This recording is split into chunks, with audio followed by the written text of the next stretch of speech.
Yung gigil ka sa sarili mo kasi 6 days kang hindi nakapag-open ng ML tapos pag-open ko mga doy may lumot na yung pakito ko nonsa naman ni mga doy oy.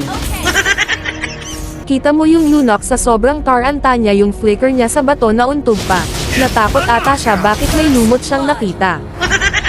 Dito nag-emote pa yung Onggoy kasi natodas niya yung Predator ang hindi niya alam yung pakay ko isama ko siya sa kasama ko. Pati yung emote niya bigla ring nawala siguro nahiya yon. Tinabihan ko yung Predator umalis na siya kaso huli na ang lahat kasi yung Predator naka-recall na. Nagulat ako dito bakit yung Lunox nawala na lang agad dito sayang hindi ko inabotan. Gawan na sa turtle dito kaya tamang march siya lang ako tapos may nakita akong anino na pabagsak kaya sidestep tayo. Kending-kending lang muna ako kasi ang balak ko yung turtle na ito yun talaga ang plano ko. Bakit mo ako sinaktan turtle lang naman talaga gusto ko? Kung yun talaga ang gusto mo pagbibigyan kita sa gusto mo sana nagustuhan mo yung binigay ko. Buhay pa pala itong gautot na ito sa Marius in tawon ka doy oy gahiman good ka kaayo kaya walang nagkagusto sayo. Tapos yung kalasag nagtangkapang kagatin ako in your dreams doy oy. Nabihan ko na mga kasamahan ko push naman sila kasi yung Onggoy pas-pas ka yung mag-push. Baka magulat na lang tayo yung mga tore natin makakalbo na. Defaulter na yan bilog-bilog pala yung nakastock sa Lunox hindi ko napansin mga doy nasa isip ko kasi yung push. Wala na di yun ko'y maimo ani kay yung gautot bumagsak din kawawa yung sinapit ko dito. Paano yan paano yung nakastock sa'yo baka magtaka na naman ako na saglit ko lang mawala sa mapa. Sabi naman talaga itong gautot na ito gustong gusto niya talaga ako. Ayaw ko nga sa'yo mauubos lang oras ko sa'yo yun ang totoo.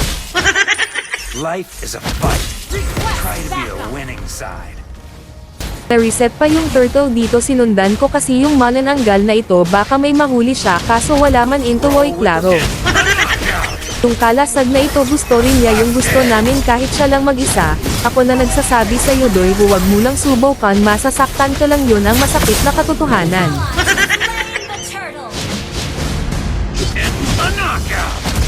Tinabihan ko na kaagad yung Predator na attack na kasi andito lang ako para suportahan siya, kanina pa kasi nalamog yung Predator sa Onggoy na ito looy in tawon kayo.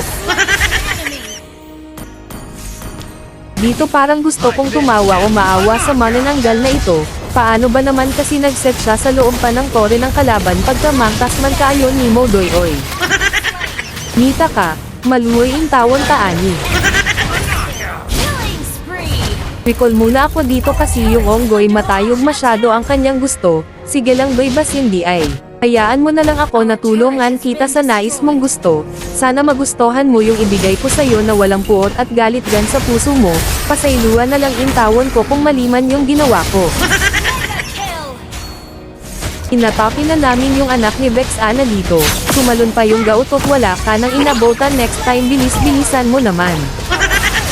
Mario Seth, wala pa akong lubos na ginawa bakit naubos na sila.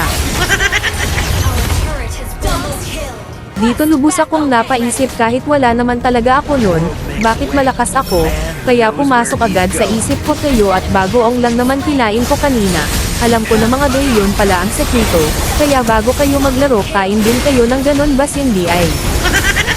Maraming salamat sa inyong oras at tatapusin niyo pa. O wala pa nakasubscribe ayaw naghulat na sabihan pa kita.